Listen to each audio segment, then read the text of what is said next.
I was very much involved during my undergraduate career. When I was going to school, I was also myself working two jobs. I also had to do my clinical internship. I was working at an office on aging, so working with older adults. I was working with young adults, and I wasn't getting paid for it, but I was building the connections that I needed through the way. So a lot of what opened the doors for me is leaning on my social capital and the mentorship. And I know sometimes students may not see the bigger picture, but really investing in those genuine connections and just being eager to learn, right? Not necessarily looking at somebody and saying, hey, I need a job, but really looking at someone and saying, how did you get here? Starting those career conversations. So throughout my undergrad and even grad, it was just making sure that I was putting myself in the position to be around individuals that, one, had alignment to the purpose, right? So much of what they're doing is something that I find meaning in, but also developing the relationships that I needed. Why is it important for first generation students to find their purpose and their why? Yeah, absolutely. So something that I do, I'm a certified social worker. So I really look at the whole person.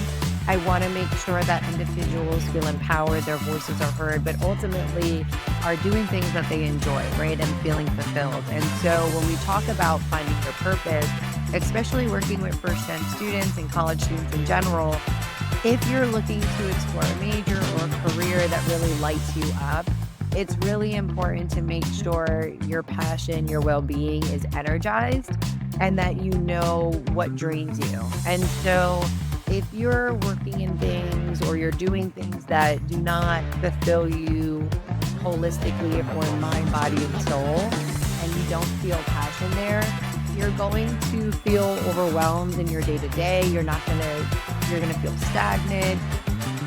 Hello, everyone. Welcome to another episode of the First Gen 101 podcast, where first generation graduates share their stories and career tips. Today, we have Sarah Smythe. Thank you for joining us today. Thank you so much for having me, Migo.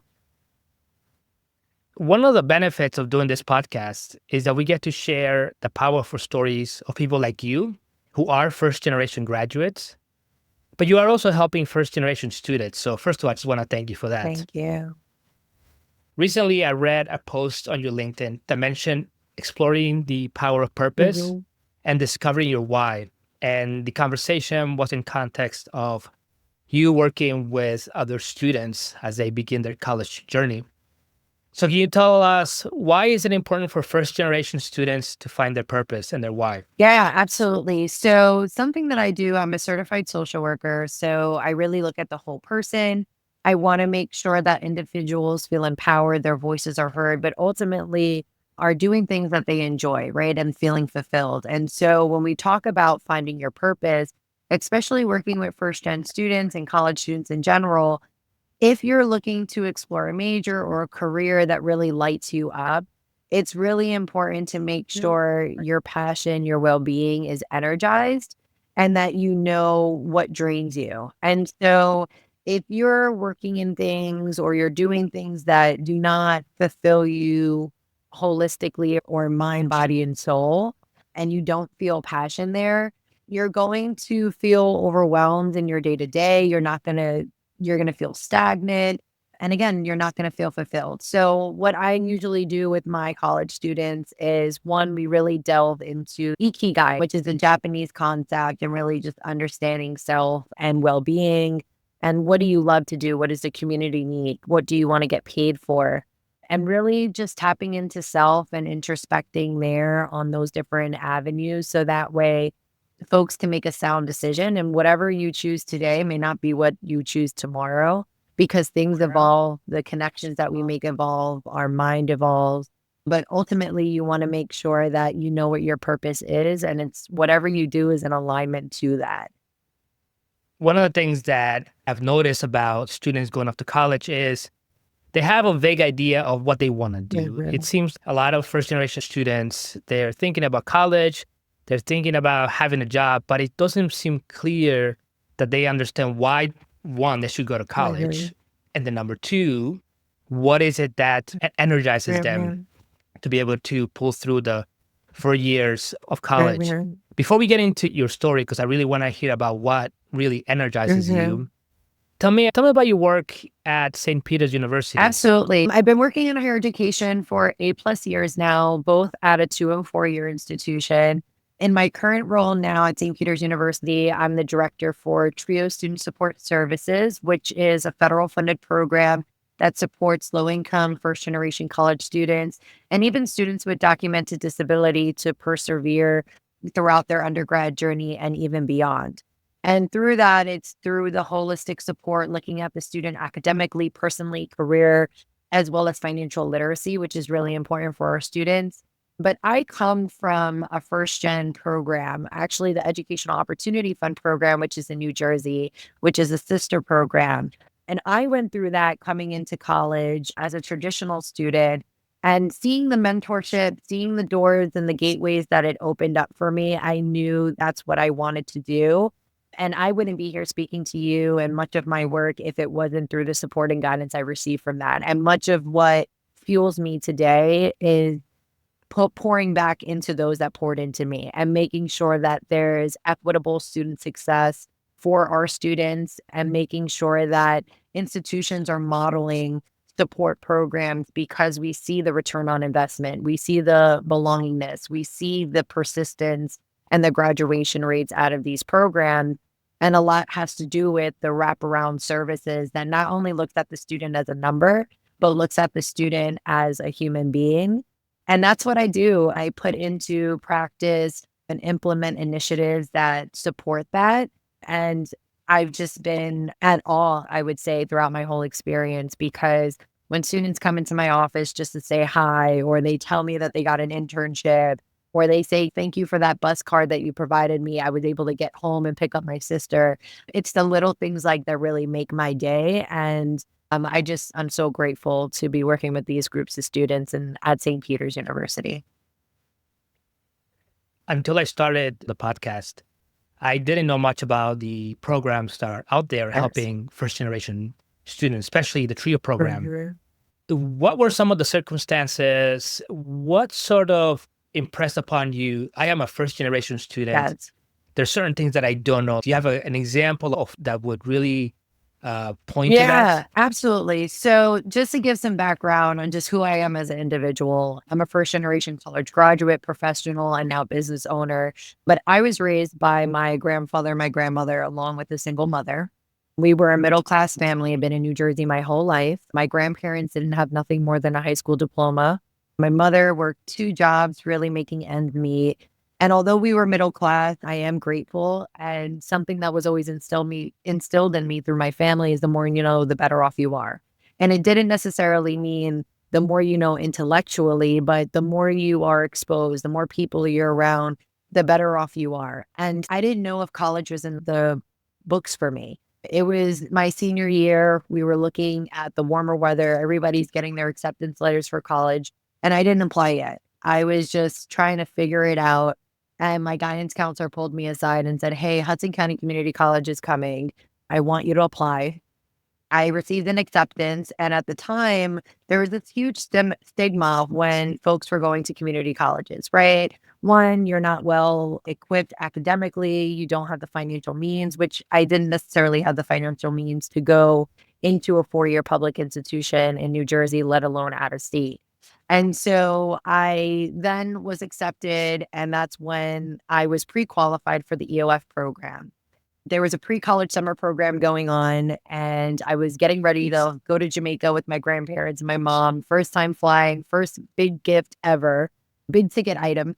And I had to tell them I need to come back a little earlier because I'm going to start this college program. And it was that moment on that really allowed me to realize, wow, I am the first in my family to go to college and I'm making this happen. But also, the mentorship that I received throughout the process was just like reinstilling that you are capable, you can do this, and we're going to support you. And something that I instill within my students, being part of TRIO, EOF, or other programs, is we're always an extension of family. And although I had the stability at home on making sure I had a roof over my head, it was warm and I had food, but they didn't understand what the college process was.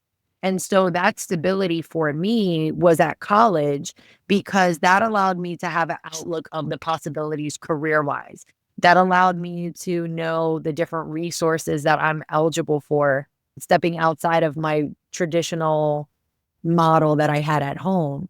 And that's just how I started to recognize what first gen was. I don't think it was talked about as much until now as time progresses and these initiatives come about. We talk about first gen more proudly, but it was something that I think in the beginning I was a little ashamed about because it's your first gen, you didn't come from much.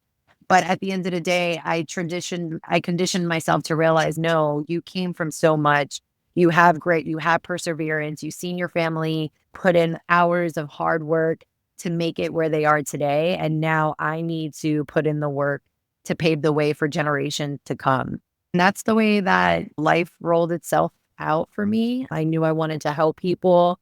I became a social worker going to school at Rutgers. And I said, my niche is college. My niche is these incoming high school students or these these young adults, because they're such at a crucial developmental stage and figuring out their career and their passions.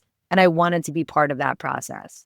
A couple of things you mentioned that stuck to me. One is this idea of family. Mhm. And one of the things that I've been learning, and one of the lessons, really, the big lessons over the last almost year now, is that the first generation experience is true across Mhm. backgrounds, socioeconomic statuses, Mhm. ethnicities, etc. Mhm. So it is this really global experience. Mhm. And another thing that you mentioned that really caught my attention is the importance of community colleges. I went to a community Yeah. college, and now it's been, I don't even remember, 15 Yeah. years later. I'm very grateful because I was able to have people around me who were very much like me, but also faculty and staff who were able to understand my situation and help me. Mhm. But one thing that's not really talked about, I feel, as it should be, is financial aid and the cost of going to college. Yeah. Going to a community college is much less expensive than going to a private Yeah. school. It really helps you in the long run. Any thoughts on that about the cost of colleges in terms of the college, in terms of the community colleges and the role they play? Yeah, so I went to a community college. One, it was local to home. It was very affordable. I didn't have to pay anything, and I actually got a refund check to help sustain my tuition or my other educational expenses. But I do agree. I think now we're moving out of the stigma of what community college is and what it really could provide, and the partnerships that a lot of community colleges are developing amongst other institutions, dual enrollment programs, 4+1 programs, transfer processes, which is amazing. I know for me, when I went to the community college, I applied to Rutgers, and at the time, they had run to the top. So whatever I received from financial aid, Pell and Tag, and there was a balance, run to the top, match that because of my GPA and different things in that sort. So I think now, even for students that are very much uncertain and they're just figuring things out, maybe a community college is a great option for them because it allows them to tap into these different disciplines at a very low cost rate, maybe not paying anything at all. And there's a lot of partnerships that a lot of these community colleges do have with 4-year institutions that may be their A game, right? Maybe their end goal of where they want to go. I know for me, that's what that was.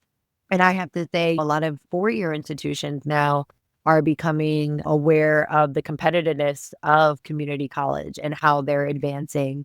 And now 4-year institutions are looking at integrating associate programs and different things in that sort. I know at St. Peter's University, we have an associate program, and that's growing, especially for high school students in our dual enrollment. I'm seeing this more on that a lot of high school students nowadays are becoming more exposed to the college experience right as early as their sophomore, junior, or senior year of college, high school. And I didn't necessarily have that advantage. So seeing that some of these students are coming in with 15, 20, 30 credits before even entering college is just mind blowing to me. And for them to finish an associate's degree in a year as opposed to 2 years is just beautiful. I think times are advancing to our benefit in a way. What are some of the biggest challenges you're seeing for first generation students? You think they're still the same that we saw when we were in college? Are you noticing anything that first generation students should be really paying attention to? Yeah, so I think right now we're still at the tailwind of COVID, right? I think that definitely delayed a lot of intellectual and interpersonal skills for a lot of our students, even those that do come from first generation backgrounds. And a lot of things that I am seeing is they are having more hats to wear, right? They're juggling many responsibilities and balancing what that looks. And so when you need to ensure that you can to get to school, or you need to make sure that you can pay your rent, sometimes sitting in the class is not going to, you're not going to be fully present. And so what I'm seeing, at least within my students, is they're wearing so many hats and responsibilities. And so how do institutions make sure that they have wraparound services that look at the student, making sure that we have financial support, making sure that there is a food pantry, making sure that there is a clothing drive, making sure there is babysitters and mental health counseling, because that's just going to make it a little bit more easier for these students. Because, like I said, sometimes their stability is at the college. And the thing that we can provide them is those services that they may not have outside. And we know that's challenging because there's a lot of grants out there that have restrictions, and there's a lot of funding that is being threatened or taken away.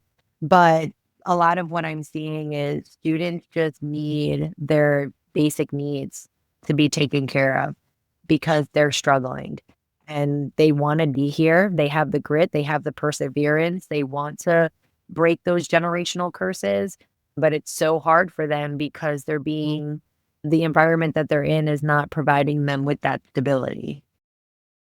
Going to college is one challenge Mhm. in and of Yeah. itself.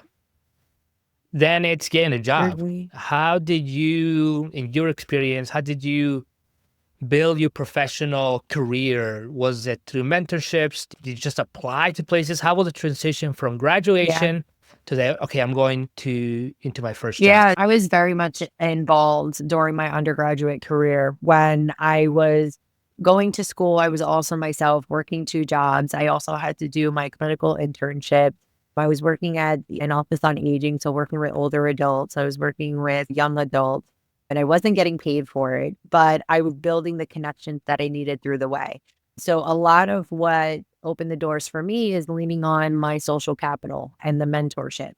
And I know sometimes students may not see the bigger picture, but really investing in those genuine connections and just being eager to learn, right? Not necessarily looking at somebody and saying, hey, I need a job, but really looking at someone and saying, how did you get here?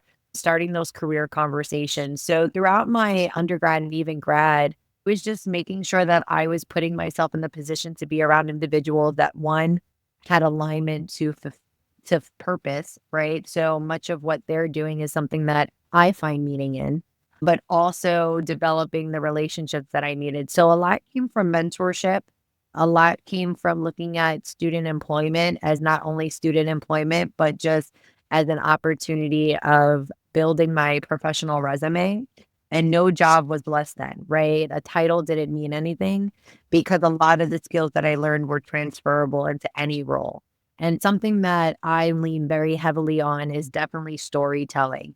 And even through my interviews and my connections that I made, I always start with who I am, where I came from, because I think it just gives them a better understanding of who you are as a person and why it is that you want to do what you want to do. Because I don't show up just for a paycheck, right? We know we can move. A lot of people are moving from higher ed to corporate America, but we're doing this because we love the work that we do and we find that passion and value. So I would say a lot came from the mentorship, the social capital, just building relationships, looking for connections that were opening up at the institution, and just taking it one step at a time. And a lot of these programs at institutions, there's built in internships, right? There's built in partnerships that students can take advantage of. And although it may invest a lot of time, if you put in that time and energy, it pays off in the long run, I have to say.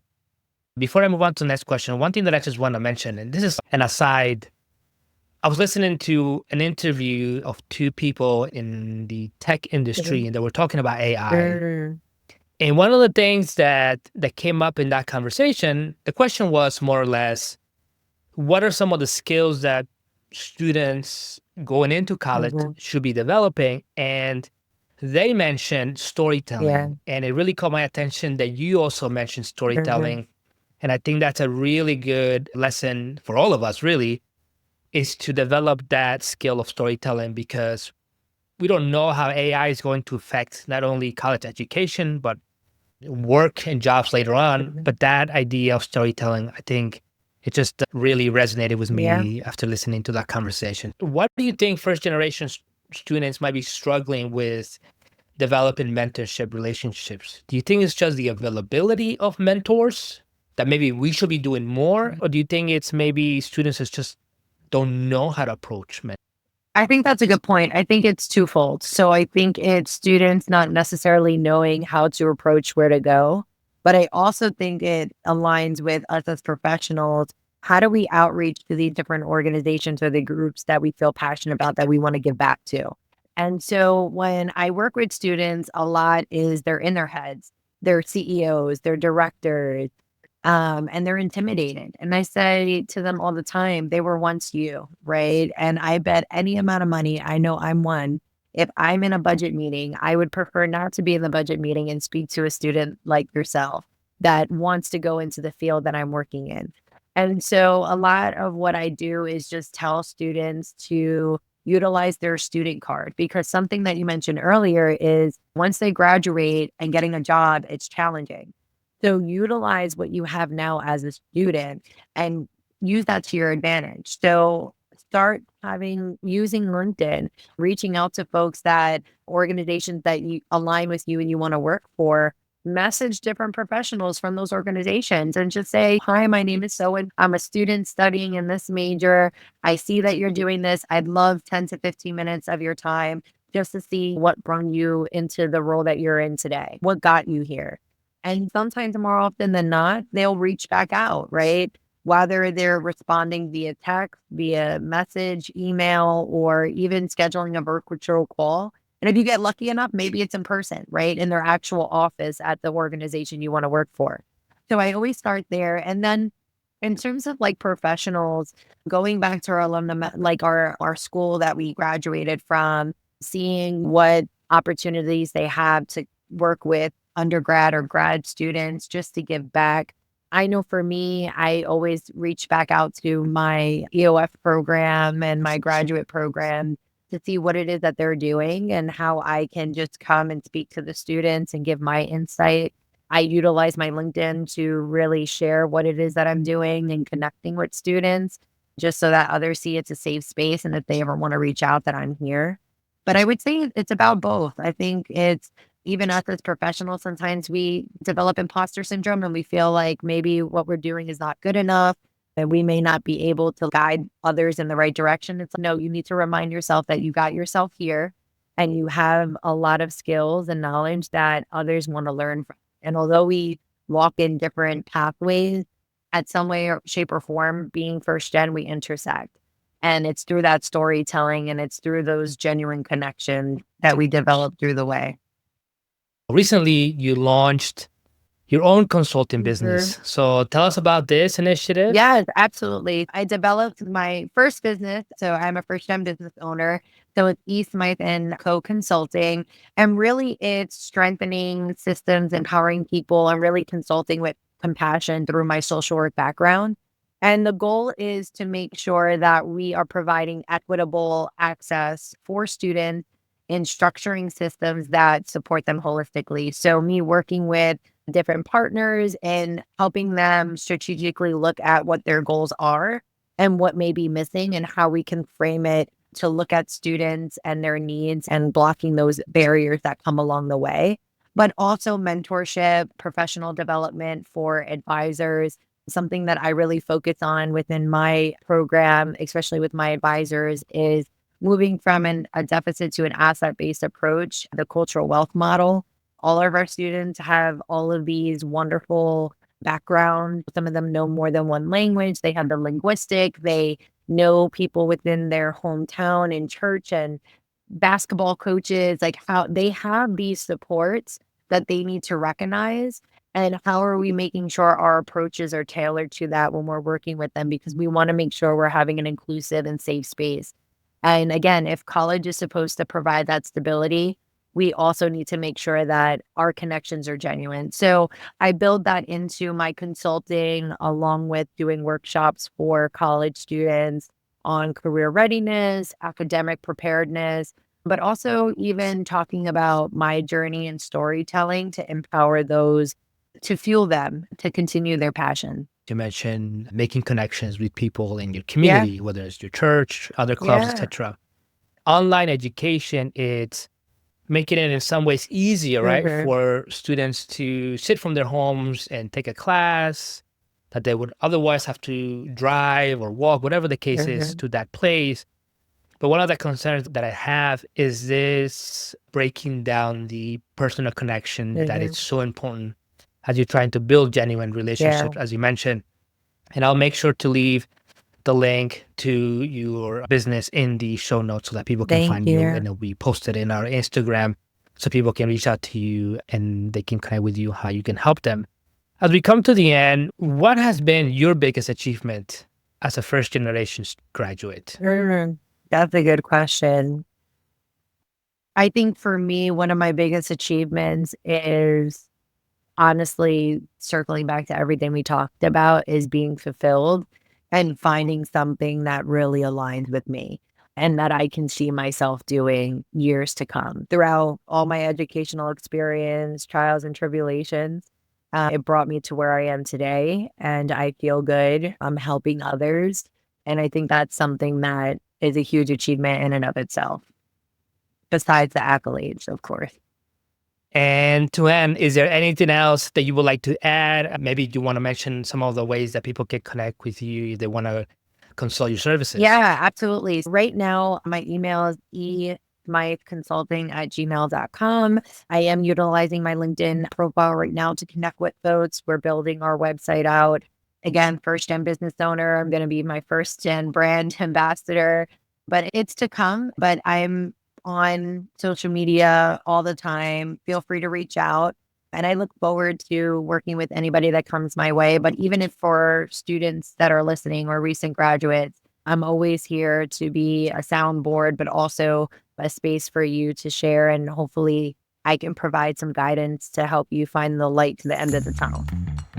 Thank you very much for spending time with us. For the rest of you, catch the next episode. Thank you so much.